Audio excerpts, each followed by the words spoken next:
কারণ সূরাতুল আম্বিয়ার 107 নম্বর আয়াতে আল্লাহ বলেন, ওয়ামা আরসালনাকা ইল্লা রাহমাতাল লিল আলামিন।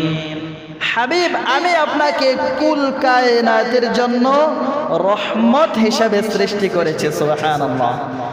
গোটা জগতের জন্য আমি আপনাকে রহমত হিসাবে পাঠিয়েছি।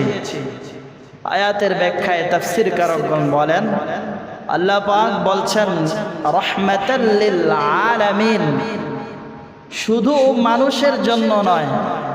আগের আয়াত আল্লাহ বলেছেন লাকাদ মান্নাল্লাহু আলাল মুমিনিন, আমি মুমিনদের প্রতি দয়া করেছি আমার রাসূলকে পাঠিয়ে। আর এই আয়াতে আল্লাহ বলছেন আমি আপনাকে গোটা কুল কায়নাতের জন্য রহমত হিসাবে পাঠিয়েছি। তাহলে গোটা জগতের মধ্যে মুমিনরাও আছে, মুশরিকরাও আছে, জিন আছে, ইনসান আছে, অন্য মাখলুকাত আছে, পশু পাখি আছে, ঠিক না? আল্লাহ বলেন এই সব কিছুর স্রষ্টা হচ্ছি আমি, সব কিছুর রবকে আল্লাহ। আল্লাহ হচ্ছেন রব্বুল আলামিন আর রাসূল হচ্ছেন রাহমাতাল লিল আলামিন।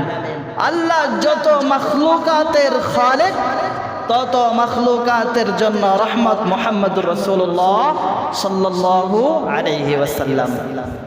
আসমানের স্রষ্টা আমার রব আল্লাহ।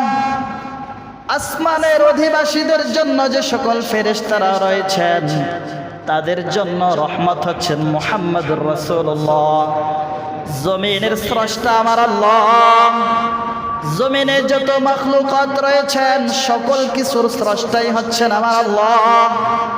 আর সকলের জন্য রহমত হচ্ছেন মুহাম্মদুর রাসূলুল্লাহ। বলেন সুবহানাল্লাহ। সবার জন্য রহমত মুহাম্মদুর রাসূলুল্লাহ সাল্লাল্লাহু আলাইহি ওয়াসাল্লাম। ইমাম তাবারি রাহমাতুল্লাহি আলাইহি তাফসীরে তাবারির মধ্যে 18 খণ্ডের 552 নম্বর পৃষ্ঠার মধ্যে এই আয়াতের ব্যাখ্যা করতে গিয়ে বলেন, আন্নাল্লাহা আরসালা মুহাম্মাদান সাল্লাল্লাহু আলাইহি ওয়াসাল্লাম রাহমাতাল লিজামিইল আলামি বিমুমিনিহিম ওয়া কাফিরিহিম। নিশ্চয় আল্লাহ রাব্বুল আলামিন তার প্রিয় হাবিব মুহাম্মদুর রাসূলুল্লাহ সাল্লাল্লাহু আলাইহি ওয়াসাল্লামকে মুমিন এবং মুশরিক সকলের জন্য রহমত হিসেবে পাঠিয়েছেন। নবীজি মুমিনদের জন্য রহমত, মুশরিকদের জন্য রহমত। অতঃপর ইমাম তাবারি বলেন ফাআম্মা মুমিনুহুম, মুমিনদের জন্য আল্লাহর রাসূল রহমত এভাবে ফাকাদ হাদাহুল্লাহু বিহি, কেননা মুমিনরা আল্লাহর রাসূলের মধ্যস্থতায় হেদায়েত পেয়েছে। বলেন হেদায়েত কার মধ্যস্থতায় পেয়েছি? আল্লাহর রাসূলের মধ্যস্থতায় হেদায়েত পেয়েছি। ওয়া আদখালাহুম বিল ঈমানি বিহি, আল্লাহর রাসূলের মাধ্যমে আল্লাহ পাক আমাদেরকে মহামূল্যবান দৌলত ঈমান দান করেছেন। আমাদের দিলের মধ্যে যে ঈমান প্রবেশ করেছে এটা মুহাম্মদুর রাসূলুল্লাহর মধ্যস্থতায়। ওয়াবিল আমালি বিহি বিমা জাআ বিহি মিন ইনদিল্লাহিল জান্নাহ, আর আল্লাহর রাসূল আমাদেরকে যে আমলগুলো শিখিয়েছেন রাসূলের তরিকায় আমল করে করে মুমিনরা আল্লাহর পক্ষ থেকে জান্নাত হাসিল করবে। বলেন সুবহানাল্লাহ।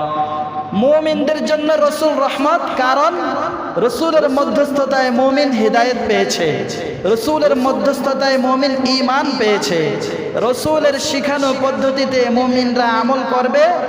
আমলের বদৌলতে, আমলের ওসিলায় আল্লাহ পাক মুমিনদেরকে চির সুখ সমৃদ্ধির স্থান জান্নাত দিয়ে দিবেন। বলেন সুবহানাল্লাহ। এজন্য মুমিনদের জন্য আল্লাহর রাসূল রহমত। ইমাম তাবারি রাহমাতুল্লাহি আলাইহি বলেন ওয়া আম্মা কাফিরুহুম, আর কাফিরদের জন্য আল্লাহর রাসূল রহমত এভাবে ফাকাদ দাফা আনহু আজিলান বালাইল্লাযী কানা ইয়ানজিলু বিল উমামিল মুকাযযাবিন রাসূলাহা মিন ক্বাবল। ইমাম তাবারি